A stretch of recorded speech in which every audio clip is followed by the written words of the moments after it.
Good morning modern kids. आइए आज हम सब पढ़ते हैं संज्ञा। संज्ञा को इंग्लिश में नाउन कहते हैं। ठीक, आप देख पा रहे होंगे संज्ञा को इंग्लिश में नाउन कहते हैं। तो आइए हम सब जाने ये संज्ञा क्या होता है। तो संज्ञा जो है किसी भी व्यक्ति, वस्तु, स्थान या भाव के नाम को संज्ञा कहते हैं।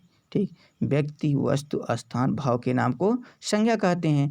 अब संज्ञा में व्यक्ति आएगा, वस्तु आएगा, स्थान आएगा, भाव आएगा। इन सब के नामों को सभी, ठीक, व्यक्ति, वस्तु, स्थान हम संज्ञा ही बोलेंगे।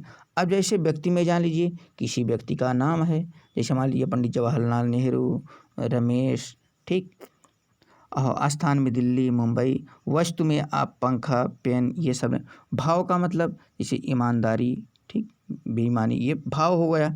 तो इन सब नामों को जो है, इसीलिए इसका परिभाषा बना किसी व्यक्ति, वस्तु, स्थान अथवा भाव के नाम को संज्ञा कहते हैं।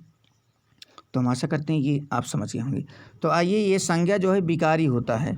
संज्ञा क्या होता है? विकारी होता है। तो विकारी होता है परिवर्तन, और इसके कुछ भेद भी हैं। विकारी का मतलब क्या होता है? परिवर्तन, अर्थात बदलाव होता है। ठीक, तो देखें हिंदी में संज्ञा के 3 भेद होते हैं। कौन कौन से होते हैं? व्यक्तिवाचक संज्ञा, जातिवाचक संज्ञा और भाववाचक संज्ञा।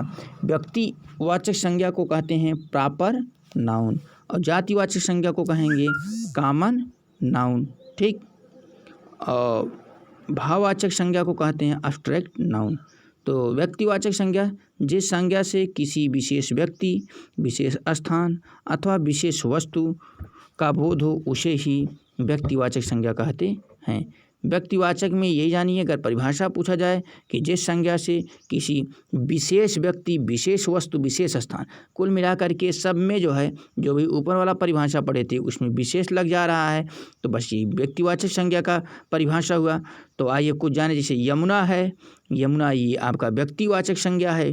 ठीक, ये नाम है ना, यमुना एक नदी का नाम है, तो इसलिए जब नाम है यमुना, तो यमुना नाम होने के कारण ये क्या होगा?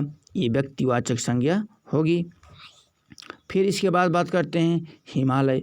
हिमालय भी आपका क्या है? ये व्यक्तिवाचक संज्ञा है। ठीक, हिमालय भी आपका नाम है, एक पर्वत का नाम है।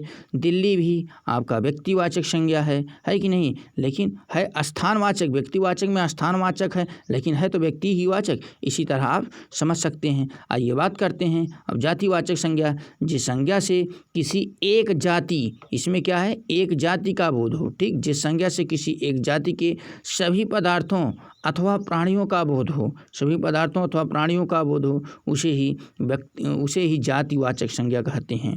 ठीक, बस यही इतना जानिए कि जिस संज्ञा से एक जाति की, जाति एक होना चाहिए, सभी पदार्थ अथवा प्राणियों का बोध हो, एक ही जाति के सभी पदार्थों अथवा प्राणियों का बोध हो, उसे ही जातिवाचक संज्ञा कहते हैं।